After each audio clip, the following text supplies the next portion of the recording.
Hey guys, good to see you again after our leave of absence. And we're gonna start things off with a special Hobbyween episode where we paint Emperor Palpatine from the new Star Wars Imperial Assault Wave, and we learn to craft some magical lightning. I'll take you step by step through the process of painting. Then I will take you step by step through the process of crafting magical lightning. I had no, I guess, particular affection to Emperor Palpatine. Through the process of painting him, I've really developed a soft spot for him. He's given me a lot of opportunities to paint things that I would have never painted otherwise. So thank you, Emperor Palpatine, for this wonderful opportunity. Well, let's get right into it. How do we do it?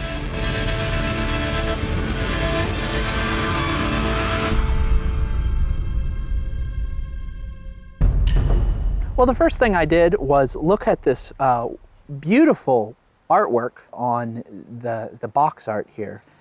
This served as my primary inspiration. So looking at this, I knew I didn't want to just paint the black robes and just highlight into just a normal gray. I wanted to do something that would make him stand out a little bit more. The artist here did that as well. They highlighted his dark robe up into a sort of a blue color. So that was my starting point. I didn't really have many ideas past that, so I got started painting by priming the figure in black. After that, I coated the figure in a thin coat of Dark Reaper.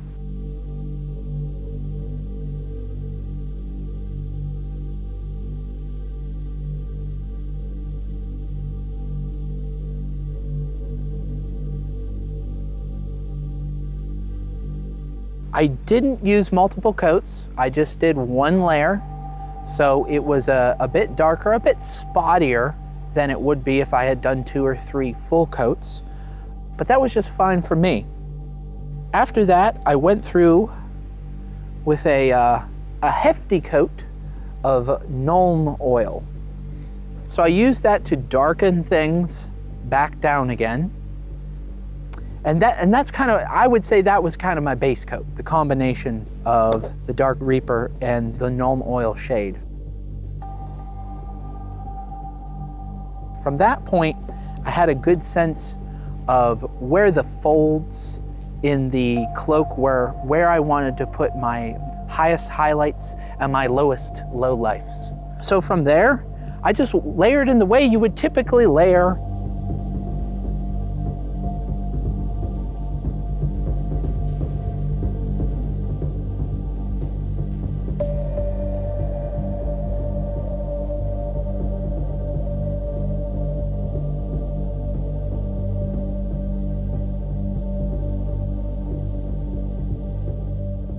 Reapplying Dark Reaper until I got to, full Reaper brightness.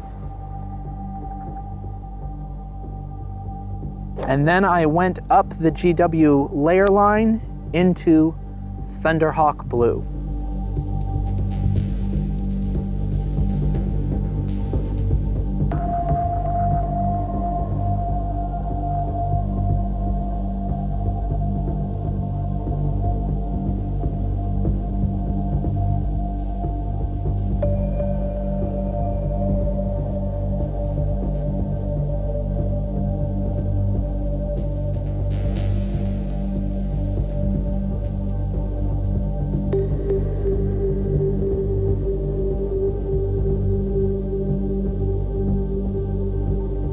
Once I got all the way up to Thunderhawk Blue in my highlights, I decided to apply a thin coat of Nuln oil again.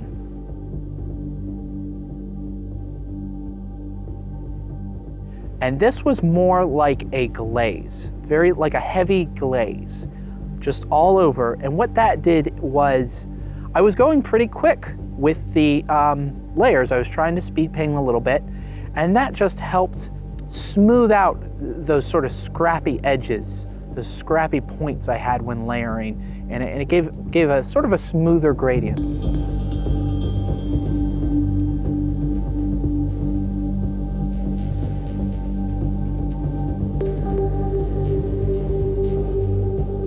That's a neat trick you can use. You can use this like you would a little bit of a glaze.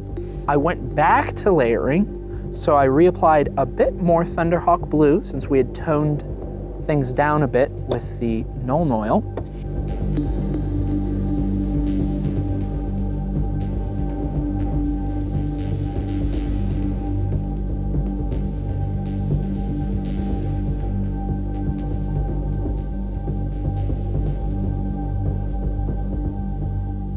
And for my highest highlights, I added just a hint of rust gray. So it was a rust gray Thunderhawk blue mix. And you can see they're not too different in lumosity. So you could even go up to like a 50-50 mix there and you'd be just fine.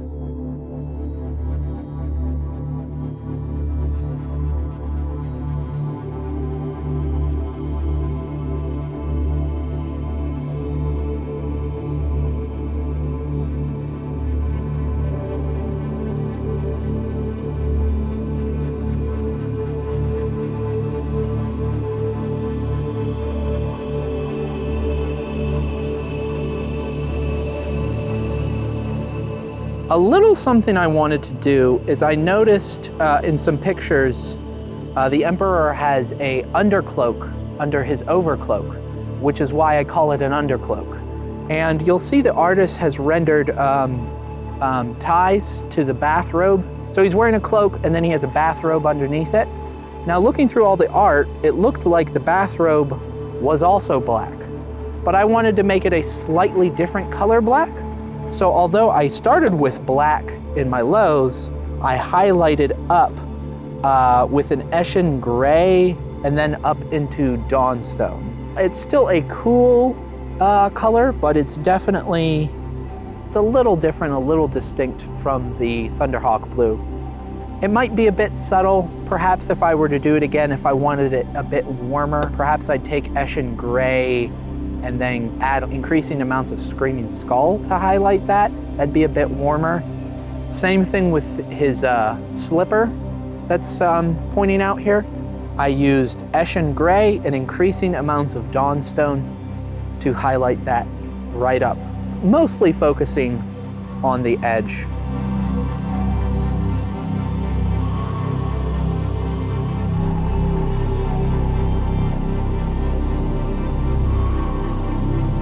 He has a brooch that was very simple, just some lead belcher. I hit it with the Nuln Oil that I was using to hit the cloak and highlighted it up with some Rune Fang steel. Pretty straightforward there. And of course, I painted the base black. I didn't do it yet, but I think I'm going to put a gloss on the base. I think I'm going to make it a glossy black just to make it stand out.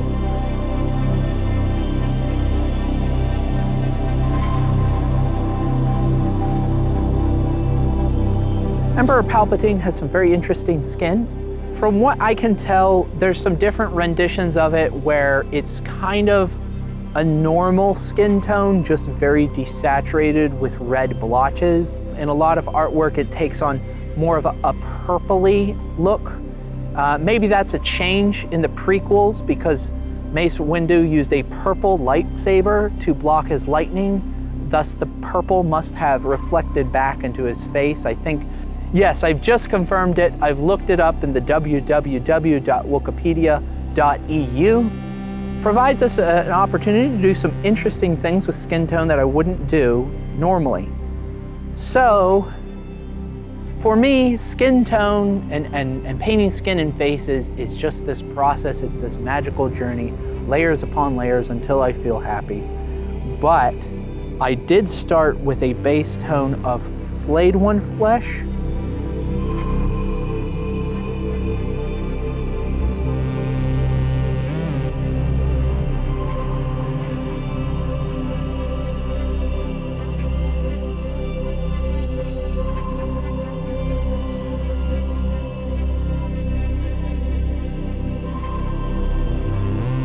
But by the time I got here, you really can't see any of this.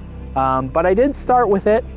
I used a combination of Reikland Flesh Shade and Druchii Eye Violet, about a 50-50 shade, to shade in the face and the hands.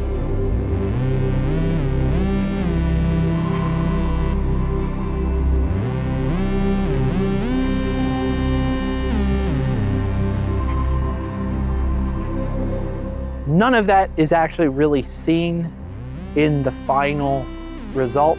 I mostly just used it as kind of, again, a sense of where I wanted to put the shade, where I wanted to pick out certain details. By the time everything was painted, I'd pretty much covered up all of that. For the most part, what I used for the parts of shade was Daemonette Hide. For the wrinkles, for parts that are just in shade, like his neck, underneath his head and his cowl, the palms, the underside of the palms, those sort of things. I used Daemonette Hide.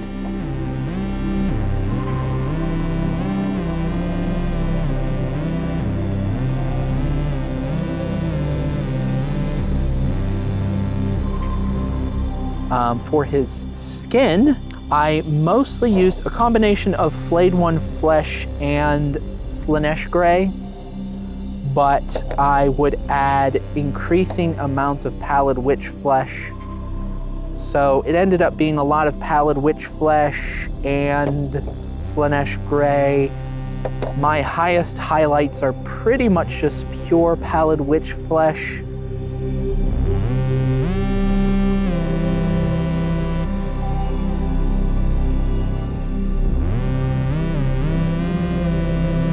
I think I threw a hint of white scar and some things like just the tip of the nose.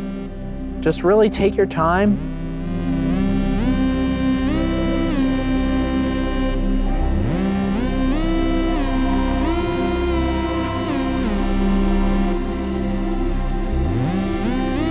I added some wrinkles. They ended up being a little heavy, a bit too cartoony, I guess, for my painting style.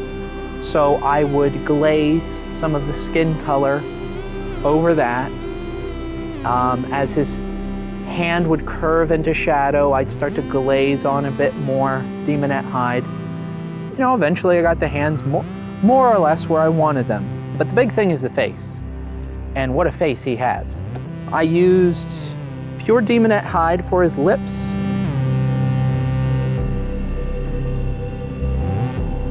Shade up to our highest highlights in his chin. He doesn't have eyebrows, but he has these like, the prosthetics that they used to cover up his eyebrows were quite thick, so he ended up having like skin brows. So you can paint that up with your highest highlights along with the nose. You're gonna probably wanna reinforce the wrinkles that are kind of already sculpted in there with a little bit of Daemonette Hide. If the line's too thick, that's fine. Just go back with some of your skin tone and thin that line out again. What really stands out about this guy is his eyes and bags, and to a certain extent his teeth. So let's get right into that, and I'll tell you how I painted that.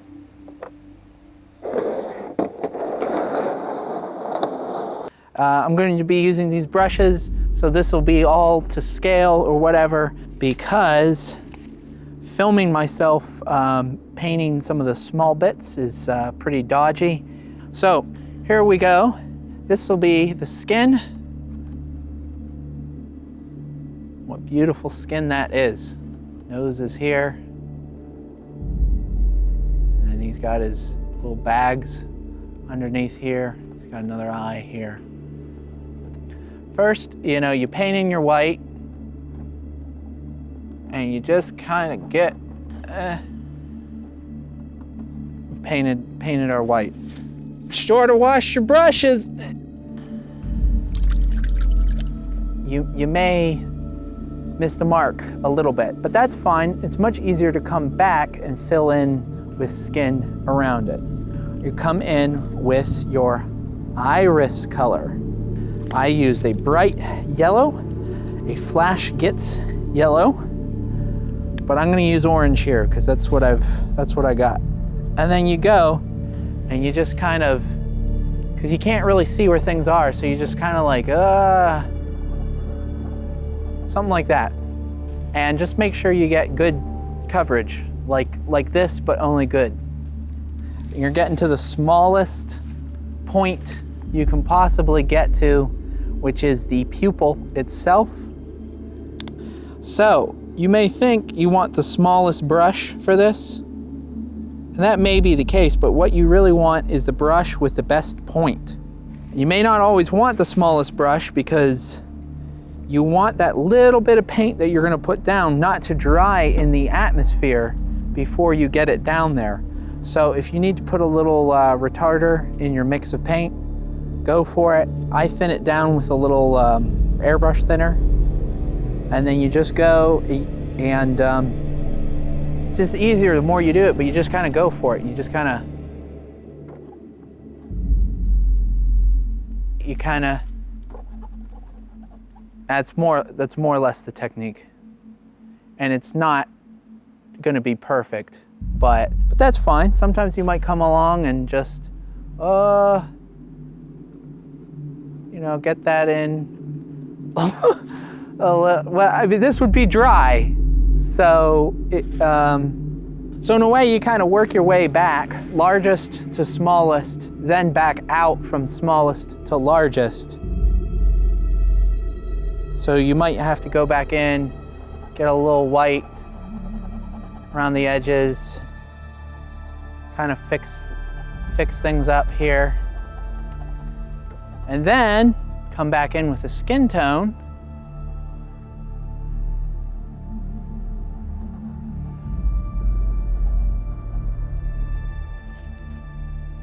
Wow, that looks pretty good. And as lovely as this looks at this scale, if you imagine this down to this size, this is just gonna look like a masterpiece. That's how I painted my eye. Now the bagginess underneath was pretty easy. I just used a little Wild Rider red, just thinly glazed a little bit of that underneath there. I used a few layers of the Carroburg Crimson shade.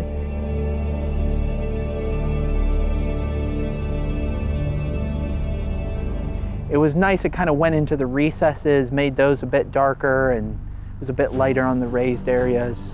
But yeah, that's how I handled the face, more or less. Teeth. The teeth are another thing. Emperor Palpatine has great teeth. You got your lips painted, your lower lip, your upper lip. Fill in this area with white. Get that as white as you can get it, then put on your lips around it because that's easier. So you should just have this nice white area. So what I did is I went with some black. It was thinned down a little bit, but still black. You just want to gray that, something like that. You divide the area in half and then divide each half in half again. And it looks a little better on the miniature because I think it's a bit wider. Anyways, after that's done, kind of just try to do a little of that. If you need this to be a little lighter, if it just looks a bit too dark, you used a very dark black, you can just take some white scar and just glaze it on there. Glaze it over that. That will make this look a little bit more opaque. That's some good looking teeth. This will conclude the Palpatine facial masterclass. Now we've finished Palpatine. He's all painted up, put a layer of varnish on him, and he's ready to go for the gaming table. But you'll notice this picture has some magical lightning all over it, and yet they failed to sculpt any in the figure. I decided I would try my hand at amending that. I wanted something that looked good, some nice showy lightning bolts, but also would be strong enough that would hold up to be handled a bit. So I think what I came up with will work, although I would take care which way you store it so that the lightning is pointing up. It's not pushing down into your foam or whatever. Picked up some copper wire from the local craft store. This is the type of wire that's used in making jewelry. I got the copper wire in 28 gauge. That was the thinnest I could find. I think 26 gauge would work as well. Much thicker than that, and you'll create the effect, but you're gonna start to get some pretty thick bolts. I cut about 6 of them to the same length, and I twisted them together in a bundle. I twisted them and twisted them and twisted them until they didn't want to separate.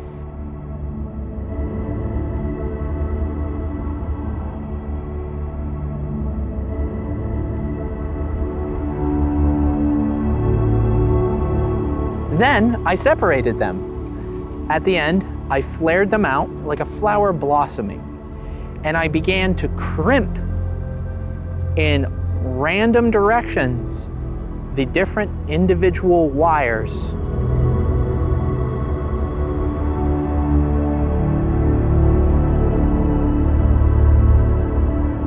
After that's all done, and I was happy with it, I primed it, painted it white.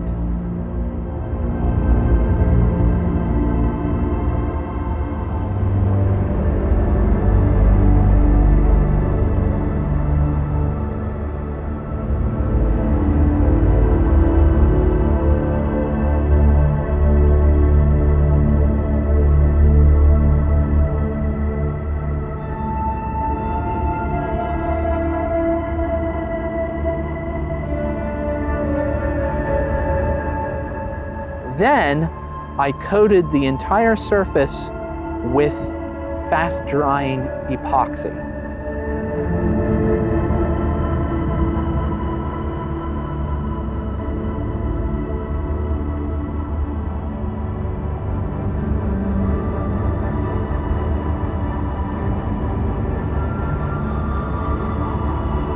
It's going to want to bubble up in all the corners. Where there's some surface area it can kind of hang on between. You're gonna have to fight that and just try to pull the epoxy over everything and as even as you can get it.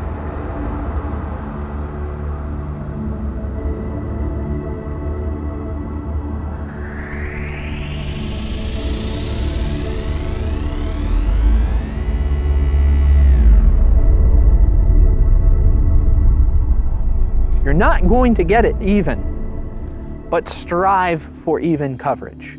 You can use a toothpick. I used a disposable brush and then a toothpick. You're gonna want something that dries, I would say, in about 5 minutes. I used a 90-second epoxy. That was really rough. I did choose it because it did have a higher tensile strength.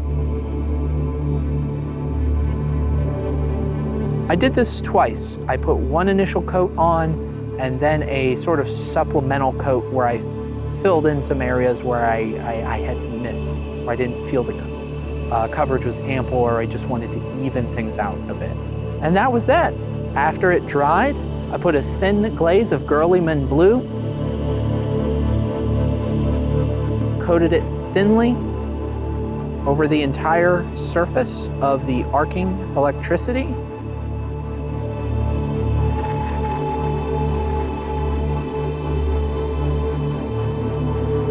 Making sure not to let it pool. I wanted to make as even a tone as I could. And after that, I highlighted with a little white scar.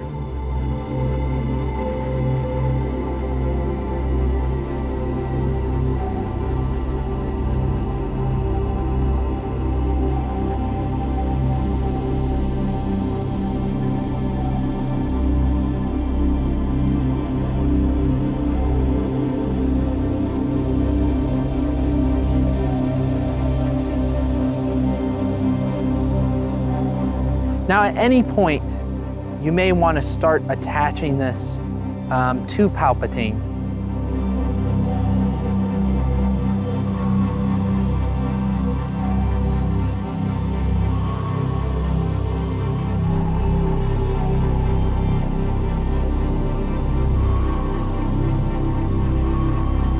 I made the main attachment to his rear palm, and I added some supplemental arcs coming from his fingers. But it's really something where you just kind of want to take the basic concept of using the wire, reinforcing it with the epoxy, and then just use your imagination. And follow the rules of the glaze and the white scar. Hope you like the effect. I also decided, I think I'm going to, do a little bit of object source lighting around the hands. I didn't want to go crazy with it, but I used a little bit of a blue glaze that I created around the hands.